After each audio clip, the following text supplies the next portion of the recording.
How's it going? I hope everyone's having a great day. I'm coming back at you again with a video in a POV that you haven't seen from me before.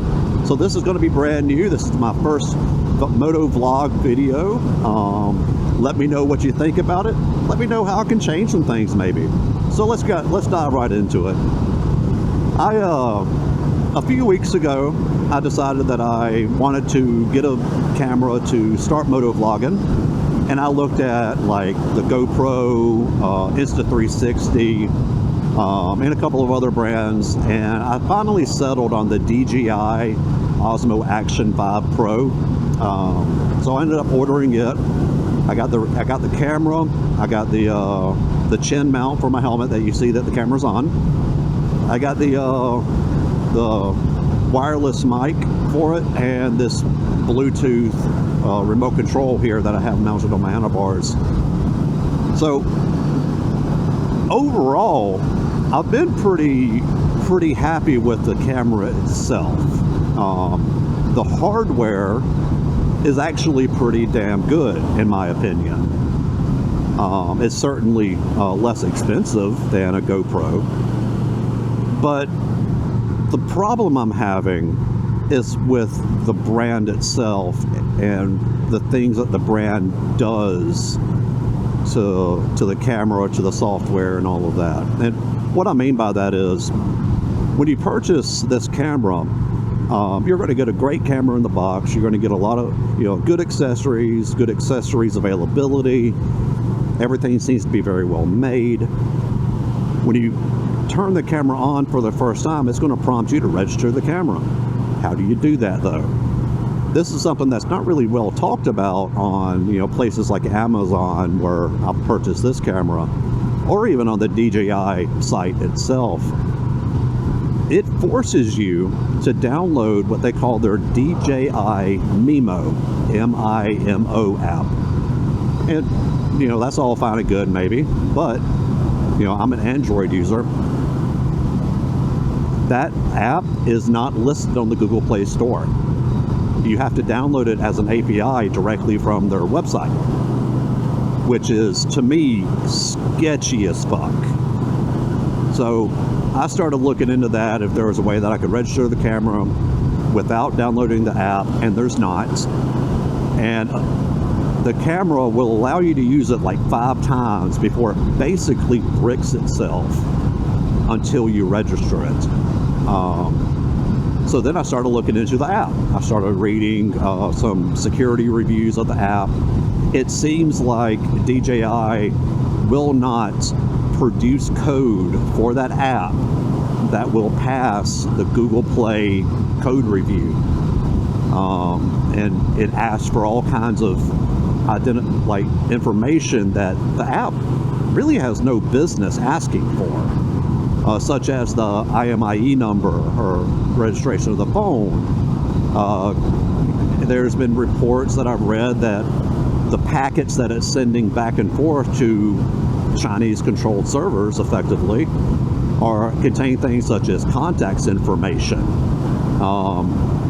Without code review, how do you know it's not also installing some type of backdoor malware or capable of doing that? Not saying that it does it directly, but it's capable of doing that.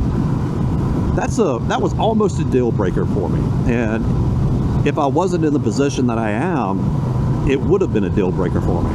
But what I ended up having to do is I got a burner phone, basically, a brand new factory reset, no user information on it at all. It had a broken screen, so I got it for cheap.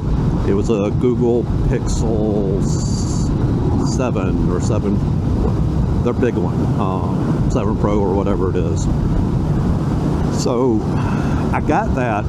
Well, let me back up a little bit. I actually had another phone, a Motorola smartphone, and I tried to download the app on it because it too was a burner phone. I did a factory reset. I didn't want to expose my personal cell phone to that software, and the app wouldn't even download. It wouldn't even install on that Motorola. because it's an older Motorola. It runs on an older spec of Android apparently, so it wouldn't even download, it wouldn't even install. So I ended up trying with that spare Google Pixel, and I got it to download on there, I got it to install on there, I got the camera registered through the app. I had to make an account with DJI, so I used like a one-time use email, did all of that. Everything's hunky-dory,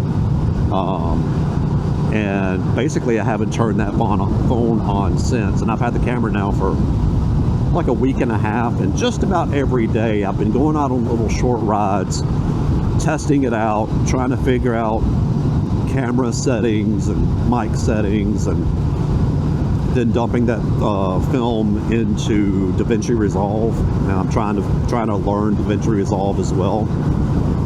So if you have the capability of having that type of burner phone or spare phone that you can factory reset, not connect to a mobile network, I mean, I even went so far as I used a public Wi-Fi on that phone to register the camera, because I didn't even want it accessing my home network. Maybe that's being a little bit paranoid, but I've been around long enough to know that you can never take IT security seriously enough. You have to be vigilant. So, but yeah, that's kind of the story there. So you can make your own decisions about whether or not a DJI camera is right for you. Apparently a similar situation exists with like the DJI drones. I'm not sure with their app, but yeah, it's one of those things. You need to be aware of it at least.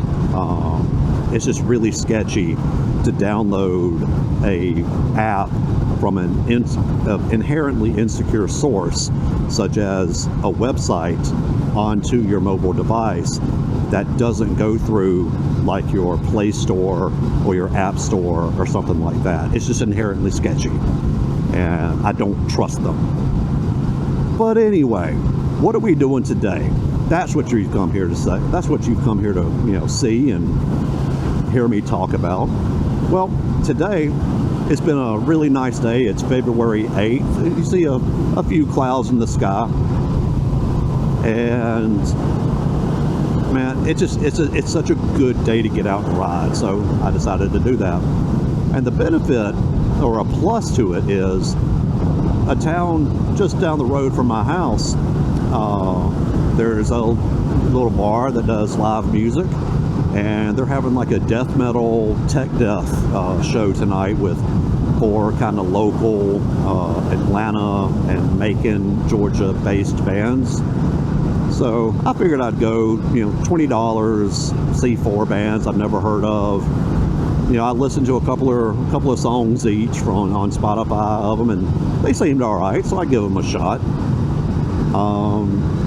And yeah, I haven't gotten out and seen a concert in a couple of months, so I just needed to take the opportunity to do it.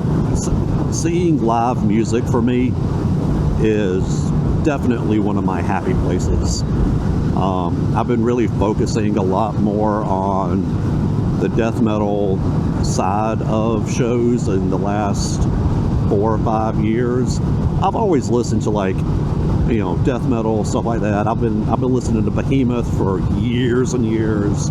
Rotting Christ, Decapitated, Aborted, Dark Funeral, stuff like that. I've been listening to them for years. But as far as getting out and seeing shows, it's only been in the last 4 or 5 years. I also listen to a lot of different things, but I really focus in on the death metal side. And then I've also focused in on industrial music, stuff like KMFDM, Ministry, Typo Negative to a degree. And then you get into some of the agro-tech, like Cyclone 9, Dawn of Ashes, bands like that. Been a huge fan of industrial since, 96, I think it was, when the Mortal Kombat 2 movie soundtrack came out, and Juke Joint Jezebel was on there from KMFDM, and I was like 12 at the time.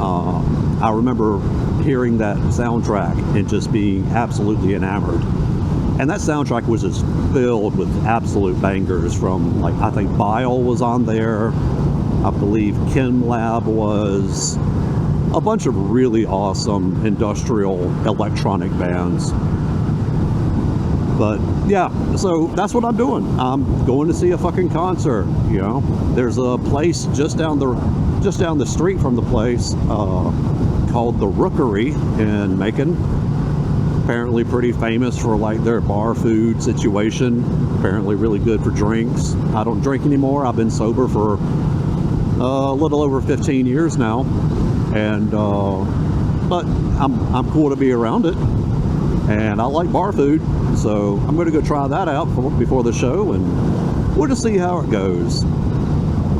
But yeah, so that's kind of what it is. You know, I just wanted to take this little opportunity and kind of introduce, you know, what I wanted to start doing with this channel, which is more moto vlogging. And I'm still going to do like the shop talk episodes of whenever I do like preventative maintenance or some type of maintenance on this bike. I'm also going to be filming like preventative maintenance stuff on my own car. I have a 2021 Chevy Spark. And if, you know, I work on some friends' cars as well. So if there's something interesting there, I'll film those. I may end up doing like some Magic the Gathering content. I've been playing Magic the Gathering for 25 years now, something like that. And I go to a card shop just about every single Friday for the last 10 years to play Friday Night Magic. And we got a really great group of guys there. And I don't believe that they'll be at all opposed to me setting up this camera and, you know, filming some matches. So you may see some of that. If there's anything else, I will catch you on the flip side. And like I said, I hope everyone's having the best day that they possibly can. I truly do. And if you're not, I truly do hope that your next day is going to be better. So you're going to be all right. We're all going to be all right. So with that, hail yourself. I'm out.